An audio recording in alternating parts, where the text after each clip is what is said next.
7-1-1 for Long. Unable to draw in. Shahar needs to play to get in. And as we zoom in on the board, here's what we see. Shahar going to fire off a wasteland. Excuse me, Long going to fire off a wasteland. You see his lands.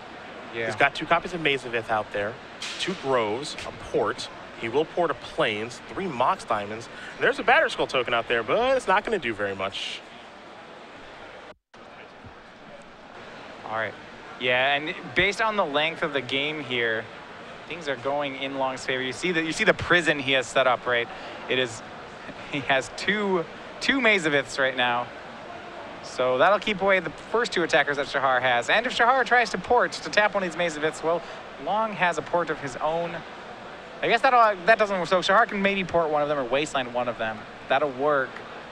It's a momentary reprieve, though. Yeah, there is Loam going for Long. So while Shahar draws 1 card a turn, Long draws 3+. So now Long, one thing you'll note is he's got a bunch of cards in his hand. We don't know what they are just yet. I have a feeling there's a Punishing Fire over there, though.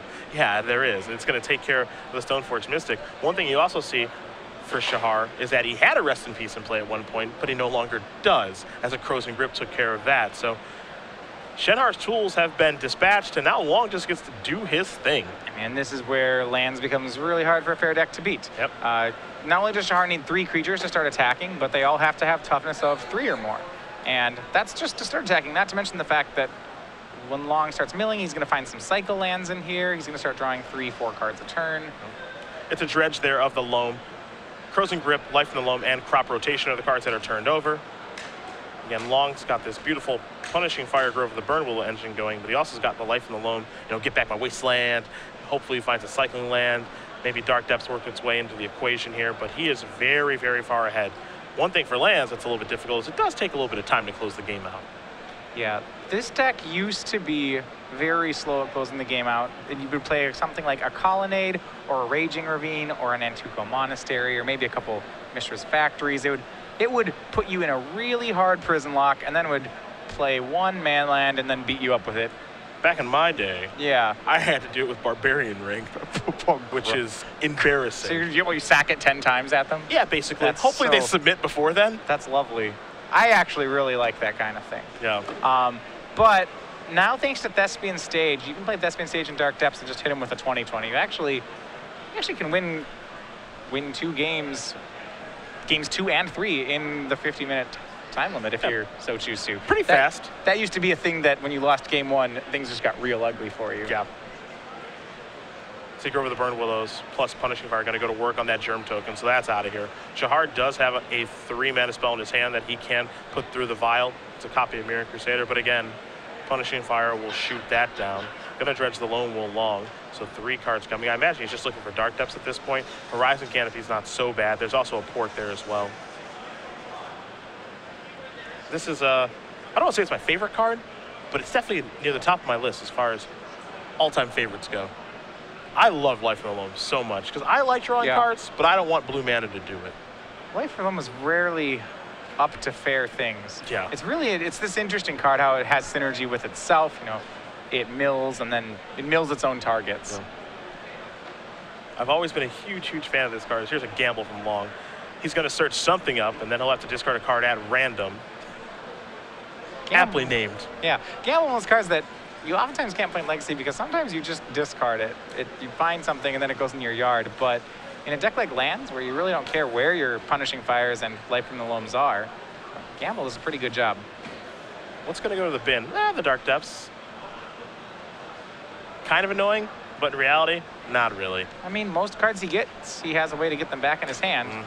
So cards in his yard only stay there temporarily. And Life Alone means that is going to be coming back. You see David's going to target his Canopy, his Port, and his Depths.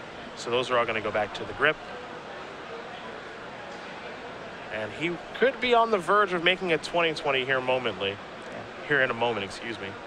The reason his hand is so full right now is he doesn't look like he's found an exploration effect this game, so he's actually just been playing 1 land a turn. Yep.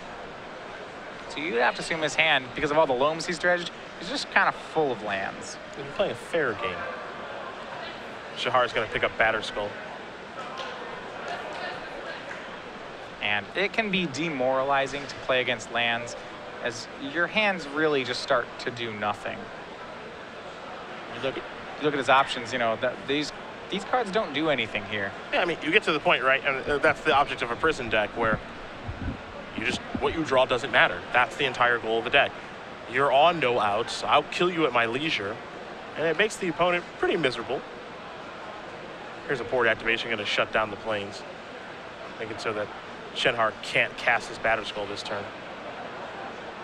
Oddly enough, Shahar is at 28, so it's going to take more than one hit from the 2020. 2 hits from the 2020. Yeah. There's a Sword of Fire and Ice. If Shahar can ever get this sword on a creature, well, then David will just have to Maze of it. Yeah, then it'll get Maze of it. But it won't get punished. That's it won't true. get punishing fired. So he'll have to resort to the next plan, which is mazing it. Yeah, it's 2020 time.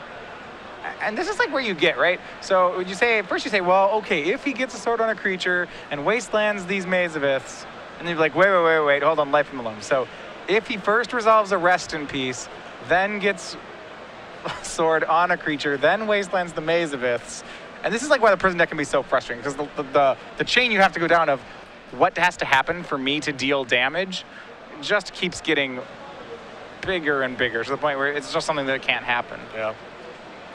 Well, here's the Avatar token. 2020 in the house. It's going to stay around. Shahar at 28, as you said, so it's going to have to attack twice. Well. Hiya! We don't see it take 2 of these, Shahar. Nope. Fine, I'll All take right. 20. Shahar down to 8, likely dead on the next attack here. And that's the thing, right? You could even if he draws swords, if he's kept it in and draws one, he can swords the 2020, and Long will just make another one. Yeah. He can loan back the pieces and do it again, do it again. See what Long wants to do this turn. He can also finish off Shahar really with punishing fires too, if he has enough of them and doesn't have to have Shahar gain too much life. He's going to cast Loam now. Again, you mentioned too that the only thing that's really stopping him from just kind of going crazy is that he hasn't drawn Exploration. That's honestly it. He also has 2 mana bonds. So if he wants to reassemble the combo, it's going to take him a lot of time, because he has to go 1 land a turn, then 1 land a turn. But I mean, he can do it, and that's really what's important. Yeah. That inevitability makes it so that Shenhar really can't get out of this. This Thespian stage is going to come down, and Long will pass the turn back. Shahar's going to untap, leave that Vial at 3, I imagine. And really just kind of hope for the best. We'll see here. He's going to do a little bit of math. See his hand there, a couple copies of Mother of Runes. Batter Skull there too. He's trying to figure out if there's a way for him to work himself out of the situation. Here's Mirren Crusader. It's going to come through the Vial. All right. Long with a myriad of ways to deal with this. He could punish it.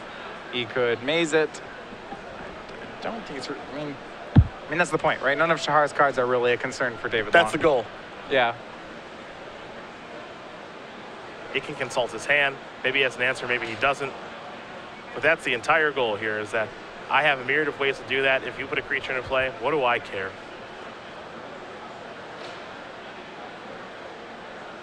So he's going to survey. Yep, and now Shahar will untap. The Vial is still at 3. Shahar's draw this turn was a copy of Thalia. There are certainly board states where that can be a good one, but not right now. There's a 2020 flying indestructible. Shahar doesn't have a kill spell here. So he's going to go for the last out. That's as if Sword of Fire and Ice connects. Shahar will draw 2 cards, but that is quite the world where this guy gets to do anything. Yeah. Long is going to give Shahar a life, it looks like. But it looks like maybe he realized that he's got 2 Mazeviths in play, and so that doesn't actually matter. None. You just look at this and you think, none of this matters. Yeah. He's going to take a look at his hand. You can pick which one you would like to do. Death and Taxes does not have ways to save their creatures in this situation. This is gain a life, it looks like. Get back Punishing Fire and just kill it.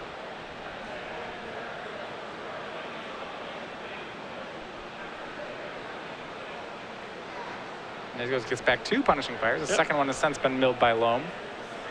And Still has a bunch of Mazaviths up and some Punishing Fire mana, and well, we're going to go ahead and take care of this Mirran Crusader. Yeah, if he wants to keep the board clear, maybe go for a bit of a flawless victory. Yeah, there's that. So away that goes. And as the clock ticks down, remember this is just game 2, but that is all it takes. Yeah. David Long moves up to 9-1 and moves into the top 8. Chance for maybe number 1 overall. It is possible that he could be number one. I do think that Michael Dircho at 9-0 probably has that locked up. But David's going to be at 9-1. He's going to have great seating nonetheless. Yeah. So if you like lands, and I'm a pretty big fan of that, truth be told, it's going to be in the top 8 this evening as well. So we can actually do a small archetype breakdown here. Again, Muster's playing Miracles. And